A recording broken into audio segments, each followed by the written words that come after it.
virales, y en particular de la neumonía que produce el SARS-CoV-2. Para hacer un breve recuerdo, lo hemos dividido en varias partes este tema, y esto ya habíamos visto, los aspectos relacionados a la virología de este cuadro.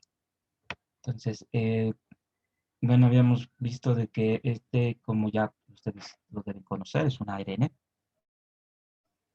es un virus ARN que en su superficie cuenta con una gran cantidad de proteínas, con la capacidad de una de ellas de ser altamente inmunogénica, con la capacidad de producir anticuerpos neutralizantes y con la posibilidad de desencadenar inmunidad.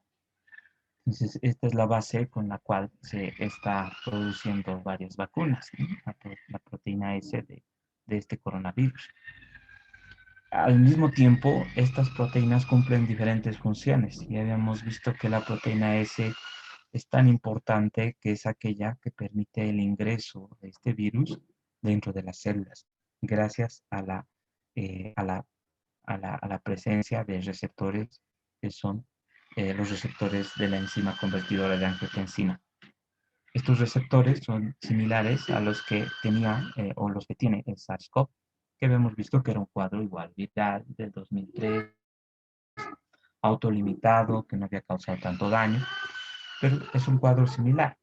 Entonces, por eso se lo llama SARS-CoV-2, por la similitud en las proteínas S que tiene en la superficie, en utilizar los mismos receptores para ingresar a los tejidos. Eh, por tanto, este cuadro viral va a ser eh, altamente infeccioso en el sentido de que puede ocupar gran parte de los tejidos que tengan una gran población de receptores convertidores de la angiotensina. Estos receptores se encuentran principalmente en los neumocitos tipo 2, que recubren el epitelio alveolar. Desencadena un proceso inflamatorio y con el cual además desencadena un proceso de protrombótico con la formación de trombos. Eh, no solamente produce un daño en los neumocitos tipo 2, sino que también en las células endoteliales del capilar pulmonar. Cuando habíamos hablado de insuficiencia respiratoria, habíamos visto que hay una unidad alveolar, que es el alveolo capilar, que es la unidad funcional del aparato respiratorio. Está el alveolo y está su capilar. Entonces, estos cuadros virales van a ocasionar el daño en los neumocitos, en las células endoteliales, compromiso alveolar y también compromiso capilar. Y es inflamación y es activación de la coagulación también. No solamente a nivel del tejido pulmonar, sino que también hay receptores de la enzima convertidora de angiotensina localizadas en otras partes, lo que explica la gran cantidad de manifestaciones clínicas extrapulmonares que pueden presentar nuestros pacientes. Hay receptores a nivel gastrointestinal, a nivel renal, a nivel hepático, en el miocardio, que van a explicar un número de manifestaciones clínicas que han ido o que se han ido describiendo con el pasar de los tiempos. Eh, ¿Qué otro aspecto importante hemos visto? La forma de transmisión. Eso también ha variado, ya ha variado bastante. Hasta la última vez, el último tema que habíamos visto, cuando hemos hablado de neumonías, hemos visto que las neumonías tienen 4 formas por las cuales se produce la inflamación infecciosa del alveolo, que es una neumonía. Por uno son las microaspiraciones, aspiraciones, por continuidad, por vía hematógena, y el cuarto era por la inhalación de aerosoles. Habíamos visto de que esa es la causa más frecuente para tuberculosis, y para los cuadros virales. Doctor, Eh, perdón, ¿está cambiando de sí, diapositivas? he cambiado una diapositiva, creo que no se ha compartido, ¿no? Voy a volver a Sí, solo hacerlo. sale de virología. Perfecto. Ahora sí, ¿está? Sí, ahora sí, doctor. Sí. Bueno, ya habíamos visto esa parte de la virología. Y también el día de ayer habíamos hablado algo sobre lo que es la forma de transmisión. Habíamos quedado aquí. Entonces, la transmisión de este cuadro viral se produce por la secreción de las vías aéreas. También se ha registrado que puede existir en las heces y en la orina. Incluso se puede aislar en este tipo de muestras. Algo que es importante y que explica algunas cosas es que este virus es un virus pesado, ya lo habíamos visto en las primeras diapositivas. Es un virus pesado, llega a pesar unos 200 nanómetros. Y está sujeto también a las leyes de la gravedad, como habíamos dicho. Lo que va a ocasionar es que en algún punto, una vez de que sea expulsado de la vía aérea, tenga que reposar en alguna superficie. Y eso determina la distancia con la cual puede recorrer el cuadro viral en las macrogotas, en las gotas más grandes. Y esta distancia es la que nos ha permitido evaluar una serie de medidas de bioseguridad. Una de ellas es la sana distancia que hemos visto. El distanciamiento social, esa es la cuarentena gubernamental, y el distanciamiento físico, que es lo que ahora estamos manteniendo. Distanciarnos para evitar que esas macrogotas que pueden salir cuando una persona habla, cuando una persona está gritando, está cantando, eh, esas macrogotas van a tener una distancia aproximada de hasta 1 metro, en el cual tienden a caer por su peso y reposar en las superficies. Para la Organización Mundial de la Salud, hasta 1,5, algunos otros países 2 metros. Entonces, pero este es el porqué de la distancia, del distanciamiento físico que mantenemos. No solamente se producen por gotas. Hemos visto que no solamente al estornudar eliminamos macrogotas, sino que también podemos producir aerosoles. Y estos aerosoles son más pequeños, van a viajar más, una distancia mayor del metro y permanecen en el aire aproximadamente 3 a 4 horas, dependiendo si es un ambiente ventilado o no lo es. Entonces, si bien las macrogotas tienen una distancia de 1 metro hasta 2 metros en la cual va a reposar, los aerosoles van a estar más, pueden extenderse más, mayor distancia y pueden permanecer por más tiempo en el aire. También son fuente de infección. Y para eso es lo que nosotros utilizamos los barbijos. Utilizan los barbijos para estas pequeñas partículas que se liberan en aerosoles, ¿no? Al estornudar, al toser o durante algunos procedimientos que son liberadores de aerosoles, como por ejemplo al realizar una endoscopía, un paciente que requiere intubación, va a generar aerosoles, como las maniobras que se hacen en la vía aérea. Y por último, si bien estas macrogotas reposan en las superficies, les decía que se ha comprobado que no serían una causa importante de infección eh, y que incluso son virus inactivos los que están en la superficie, pero eh, también es una posible fuente de contacto y de infección, por lo que también el lavado de manos es fundamental, ¿no? La limpieza de las superficies. Entonces, las formas por las cuales debemos eh, cuidarnos de la transmisión de este virus es el distanciamiento físico, el utilizar las mascarillas faciales, los barbijos, el uso del barbijo para los aerosoles principalmente y el lavado de manos, pensando en que podrían ser también una fuente de infección los posibles restos virales que se quedan en las superficies. ¿Por qué resulta ser tan efectivo este cuadro viral? También habíamos visto el día de ayer. ¿Por qué es tan efectivo? Eh, no vamos a ver aquí. ¿Por qué es tan efectivo?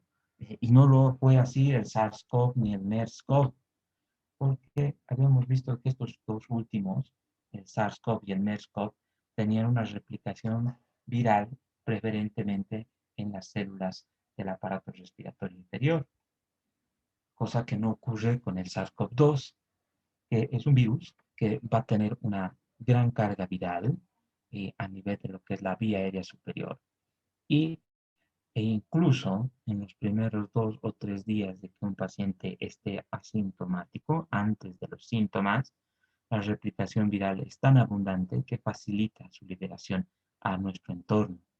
Entonces, son pacientes asintomáticos que fácilmente liberan posibles causas de infección en el entorno en el cual se encuentran. Se desprenden fácilmente. Esto es lo que le da la capacidad a este virus de que haya podido progresar hacia una pandemia mundial. Entonces, las células intrapulmonares era el SARS y el MERS. Eh, Recuerdan que esto también antes, empezando el 2020, se había publicado esto en la Organización Panamericana de la Salud, en donde decía que no es necesario que las personas que no presentan síntomas usen mascarillas. Use una mascarilla si está tosiendo o estornudando, ¿no? Entonces, en este caso, se pensaba como una principal vía de transmisión del SARS-CoV-2, que era por las macrogotas que se eliminaban al toser, al estornudar. No se conocía todavía como un agente patógeno que podría aerosolizarse y permanecer en el ambiente y que podrían producir partículas tan pequeñas que fácilmente podían inhalarse. Entonces, esto resultó ser sorprendente. Hasta junio del 2020, esta era una recomendación. Y ya luego, ya cuando se ha identificado de que existían brotes de infección en pacientes en los cuales no se podía explicar el contacto con macrogotas, sino que más bien eran posiblemente aerosoles los que producían la infección. Entonces, recién en julio del 2020, la Organización Mundial de la Salud ha recomendado el uso del barbijo en todos los casos para la protección de nuestros pacientes y de nuestra población. Por eso que han habido tantos cambios que resultaba ser confuso, ¿no? En un principio no recomendaban el uso de mascarillas y después sí, ya todos teníamos que utilizar mascarillas para evitar los aerosoles. Todavía debemos usar mascarillas. Entonces, las vías de transmisión del SARS-CoV-2, las macrogotas, más de 5 micras, ¿cómo las prevenimos? Distanciamiento social, máscaras faciales. Los aerosoles, las microgotas, menos de 0.5 microgotas. Máscaras faciales, pero principalmente el uso de los barbijos, que es lo más importante. Y también la ventilación de los ambientes, etc. Las superficies que podrían estar contaminadas, el lavado de manos. Entonces, aquí se resume las medidas de prevención para evitar este cuadro viral. Macrogotas, microgotas, aerosoles y contacto. Lavado de manos, uso de barbijos, distanciamiento físico y también el utilizar máscaras faciales si es que fuera necesario. Esto también resultaba ser hasta principios del 2020 la posible infección de contacto había sido sobreestimada, digámoslo así. Se pensaba de que los cuadros virales, la cantidad de virus que se expulsaban y que permanecían en las superficies podían ser fuentes de infección. El lavado de manos es fundamental, pero ha llegado a un punto en que había esta, esta posibilidad.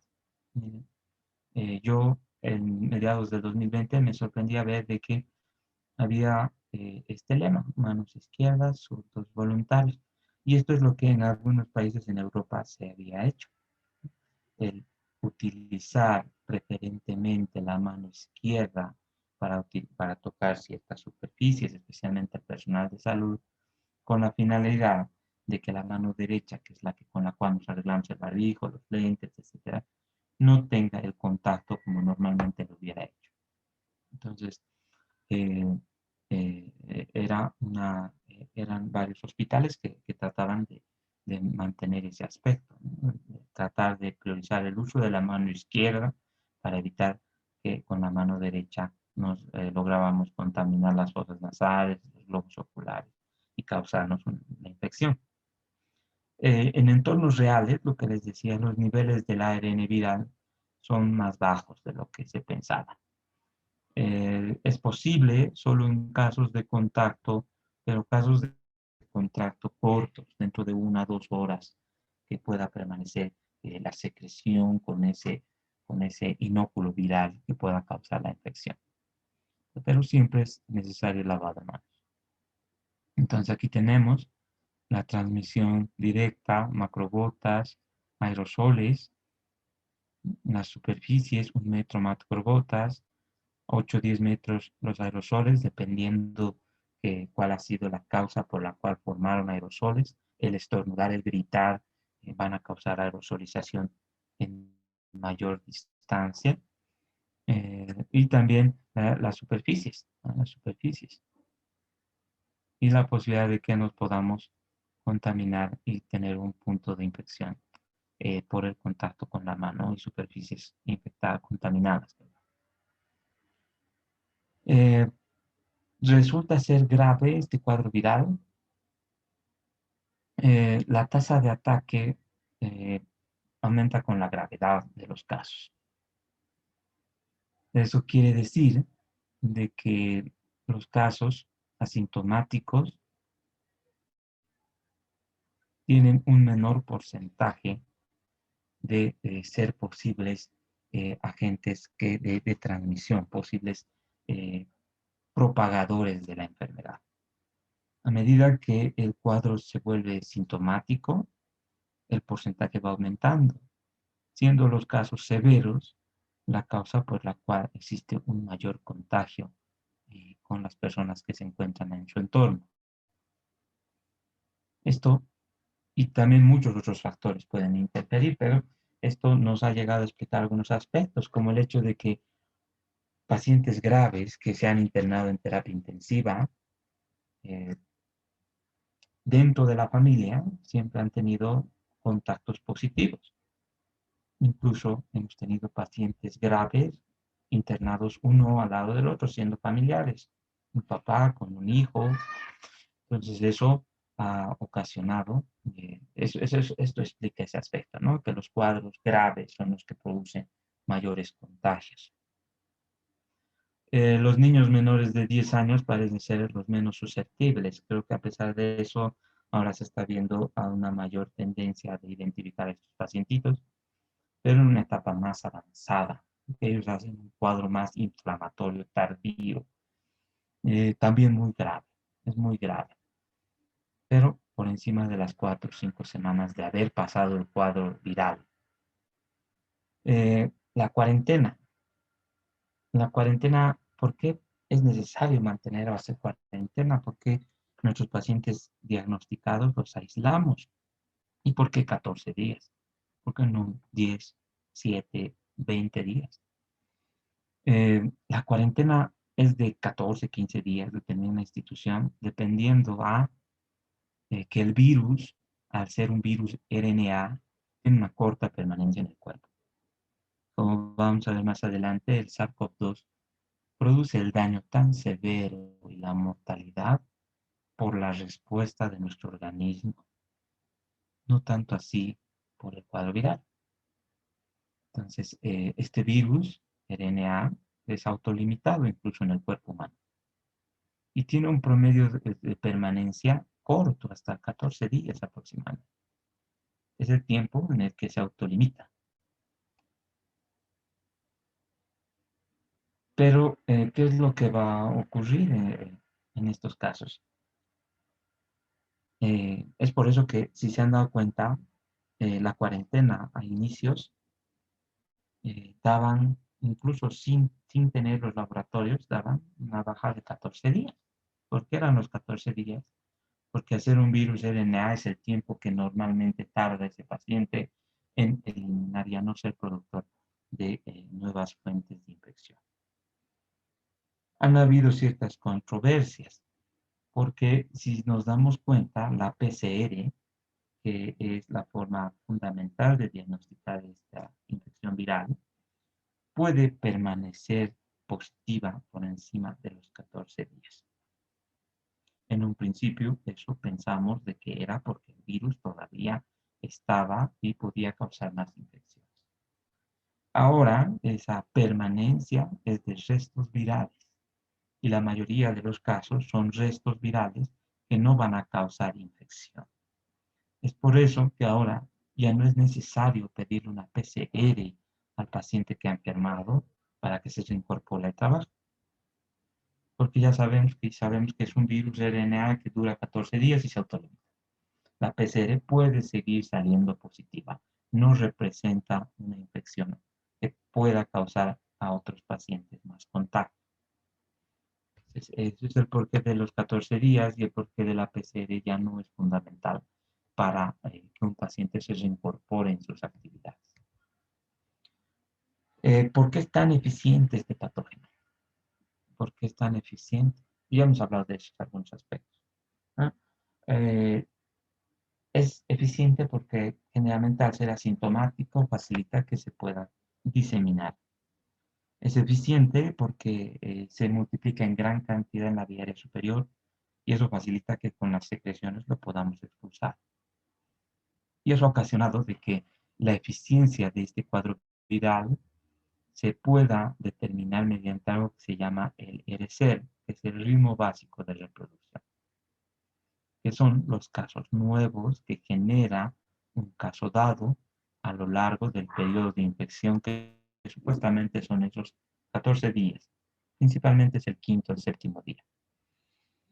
Miren aquí los seres para diferentes cuadros virales. Y resulta ser que el SARS-CoV-2 no es tan grave como lo podrían ser otros.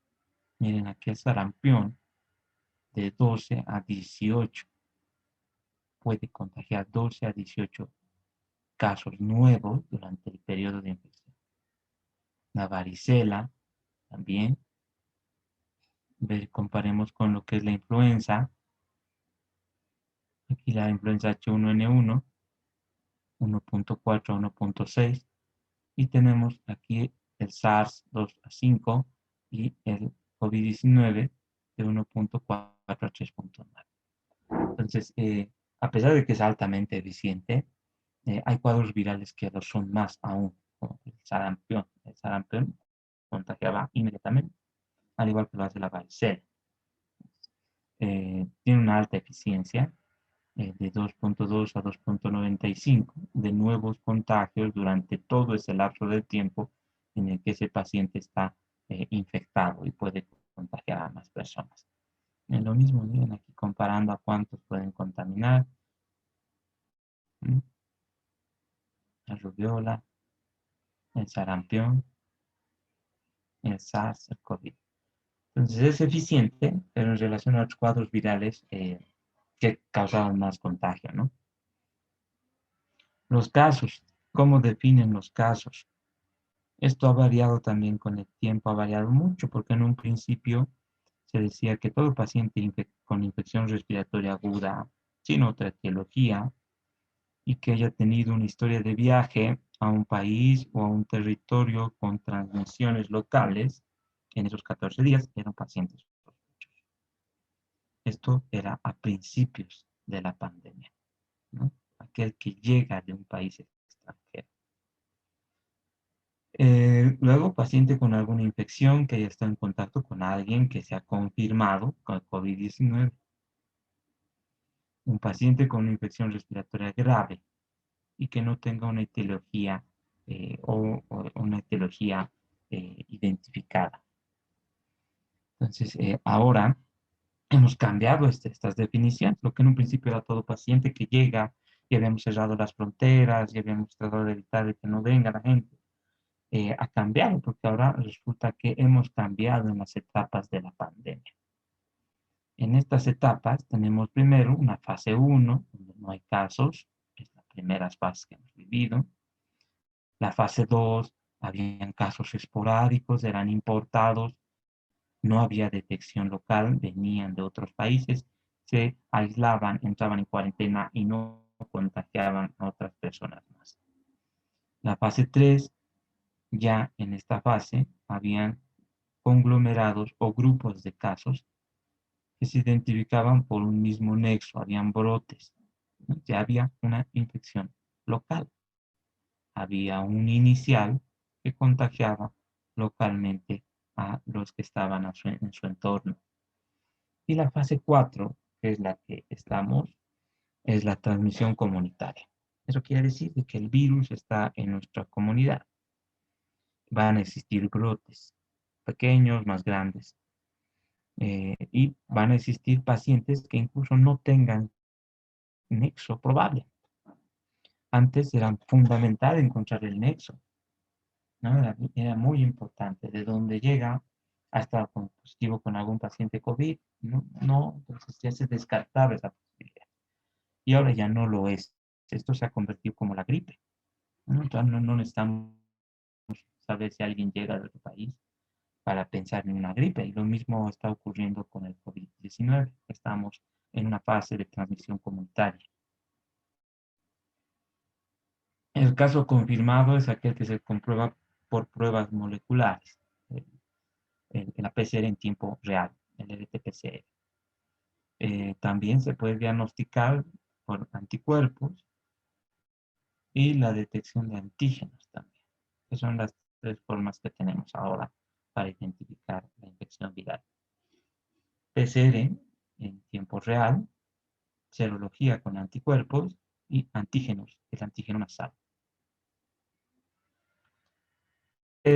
Estos son las formas de diagnosticar el SARS-CoV-2, aparte de la clínica, necesitamos corroborar este cuadro infeccioso. ¿Cómo lo vamos a corroborar? Mediante estudios o métodos directos, el cultivo del agente involucrado, que es algo difícil de realizar, la detección de antígenos o de sus componentes, estamos haciendo el antígeno nasal, la detección y ampliación de ácidos nucleicos con la PCR, y los indirectos con la detección y cuantificación de anticuerpos. Entonces, dos métodos directos, la PCR y el antígeno nasal. Podemos identificar restos genómicos, podemos identificar antígenos del virus. Indirectos, identificamos la respuesta del organismo, la respuesta con la formación de anticuerpos.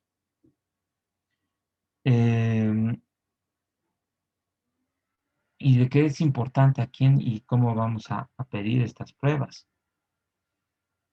Todo va a depender de la sensibilidad y especificidad, es algo que seguramente han visto en salud pública. No lo vamos a volver a repasar.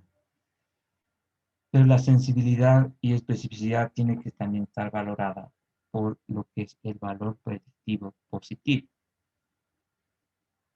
que es la capacidad de una prueba de realmente detectar los casos positivos. Al margen de todo esto, para nosotros las pruebas más importantes con las cuales nosotros tenemos que identificar a un paciente al margen de la clínica y la sospecha, hemos visto que estamos en una fase comunitaria y que todos los pacientes pueden estar cursando con una infección viral. Antes todo era influenza y luego era COVID y ahora todo va a ser COVID y luego recién vamos a pensar en influenza. Entonces, primero es la PCR en tiempo real, que es el gold estándar, el que descarta el COVID-19 y también se puede hacer PCR para influenza. Detecta, tiene la capacidad de amplificar el ARN de este cuadro viral. Se llama en tiempo real no porque se pueda hacer rápidamente, sino porque se puede ver los cambios de la muestra mediante la fluorescencia. Es por eso, en tiempo real podemos ver que si la muestra se vuelve más fluorescente, ese paciente es positivo para COVID. No se llama así porque pueda salir más rápido. Siempre va a ser para nosotros el gold estándar la PCR. Hay diferentes variables de PCR, pueden detectar uno, dos o tres genes virales. Dependerá a cuál de los equipos son los que tenemos. En el caso de Santa Bárbara hay una PCR para la detección de dos tipos de genes. Se considera un test rápido, pero con un tiempo de hasta 4 horas aproximadamente. Entonces, es en tiempo real con una duración de 4 horas para el resultado. ¿Cuál resulta ser la muestra más importante al inicio de la enfermedad? Porque será primero pedir anticuerpos, podré solicitar antígenos, podré pedir una PCR, ¿cuál será la que salga positiva en inicio? La PCR es la que va a ser positiva siempre en primera instancia, dentro del aspecto de los laboratorios. La PCR va a salir más antes, en pacientes asintomáticos, antes de que empiecen los síntomas. Los anticuerpos solo nos identifican el haber cursado la enfermedad y se presentan a partir del 10º día. Mientras más días, mejor, pero solo identifica que el paciente ha enfermado, puede estar saliendo del cuadro, puede estar mejor o puede estar peor, pero el paciente ha enfermado. Entonces, la PCR siempre va a ser la primera instancia para la detección de este cuadro viral. Y el anticuerpo solo para evaluar en estudios epidemiológicos qué pacientes ya han cursado la enfermedad. Tal vez hay muchos que la han cursado sin darse cuenta. El antígeno nasal es más sencillo de hacer, sale más rápido, es una prueba directa eh, bueno, eso creo que ha sido los motivos por los cuales se está priorizando este antígeno nasal. ¿Cuáles son los inconvenientes del antígeno nasal? Que tiene una alta sensibilidad y especificidad, pero esta sensibilidad y especificidad se logra gracias a su valor predictivo. Eso quiere decir que el antígeno nasal aplicado a un grupo de personas que tengan síntomas de un cuadro viral, que salga positivo o negativo, es altamente representante. Pero no lo va a hacer en un grupo de población en el cual no haya síntomas, o haya un grupo que sí y otros que no. En ese grupo poblacional amplio, en el cual hay sintomáticos, hay asintomáticos, en el cual también hay pacientes que no están enfermos, la sensibilidad y la especificidad va a disminuir en estos pacientes. Entonces, el antígeno nasal va a tener la mejor forma de utilizarlo es en ese grupo de pacientes que tienen los síntomas de la enfermedad. ¿Sí? Entonces, ese grupo nos va a servir para hacer un antígeno nasal.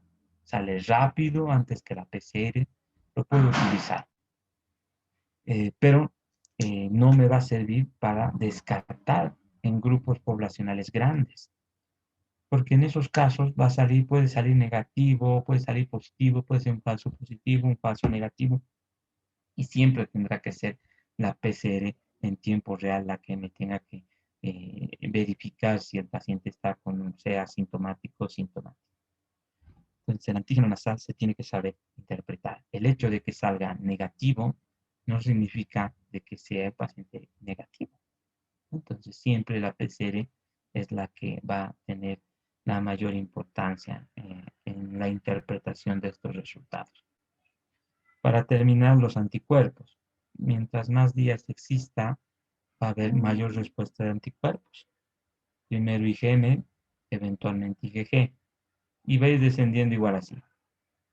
IgG alto y eventualmente la IgM se va a perder. Representa una infección pasada. Representa inmunidad. Nos sirve para saber si ese paciente pasó la enfermedad, si tiene IgG ya no hay IgM, pasó la enfermedad. Nos sirve para ver si ese paciente está saliendo de la enfermedad. Ha salido PCR positivo y quiero saber si ya está viendo la seroconversión de IgM, ya está pasando a IgG. Veo que ya está haciendo IgG, ya está saliendo del cuadro agudo, ya no está con IgM. Entonces, me va a servir más para identificar qué pacientes han enfermado y también para identificar el momento de la enfermedad. No me sirve para el diagnóstico agudo, ¿no? Siempre va a ser la PCR la más importante para interpretar. ¿Sí? Vamos a quedar aquí y la siguiente clase ya terminamos con este tema. Ya subí la clase de neumonía adquirida en la comunidad, por favor estén repasando para no sea sorpresa el cuestionario que les había mencionado. Gracias a todos y buenos días.